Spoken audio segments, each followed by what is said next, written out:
Hi, I am Deonna Kelli Sayed, and I am an artist in residence with Creative Greensboro at the Stephen D. Hyers Theater, and I will be premiering my solo show, American Body, October 12th through the 15th.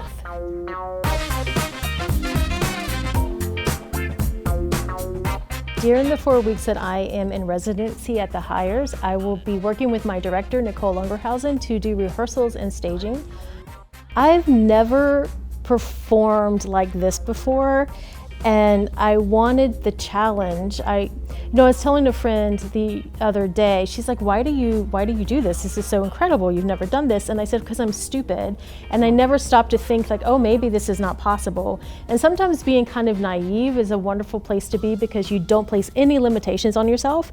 Being like naive but having creative community around you is very different than being naive and not having creative community around you, because creative community creates that scaffolding so I can do these things. I have people in my network who are solo show professionals. I have people in my network who are actors who are willing to be my director. I have other writers who can read my script and give me feedback, and that's really key, that you have that community behind you so you can do these like crazy things like this. After I spent a year writing the script, I felt, well, why not just apply for the residency and see what happens, and if I get it, then I am committed to doing it.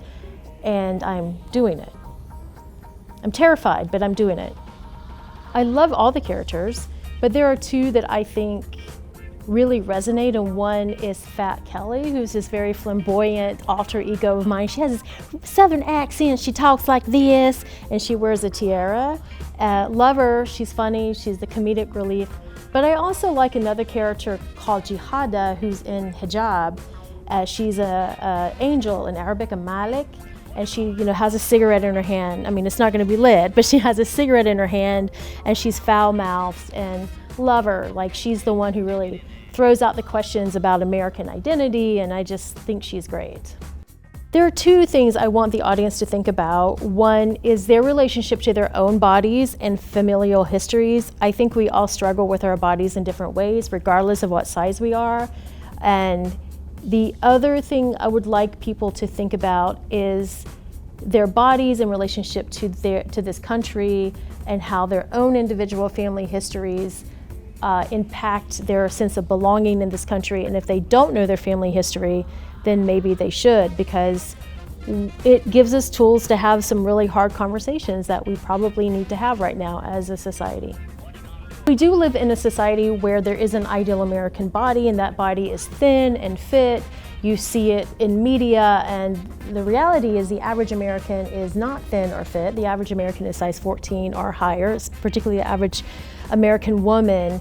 And we don't talk, a lot of times we blame the person for being overweight or for not being thin. If it's just an act of willpower, if you just diet and exercise, you will lose weight. But it totally ignores that our food system in America is also really compromised. Our food has a lot of preservatives in them that actually lead to weight gain and diabetes. We have genetically modified food, which is problematic for many reasons. Europe does not have that at the same level as the US.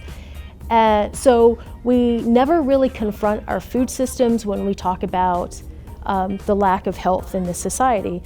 And obesity is rising in this country, and we often blame people for their lifestyle choices, but it might actually be the food that we have available to eat that's contributing to it, and not the decisions people are necessarily making about what they eat. American Body will premiere Thursday, October 12th, and will show at 7 o'clock Thursday, Friday, and Saturday. On Sunday, October 15th, there is a 3 o'clock showing, and people can find tickets at www.american-body.com.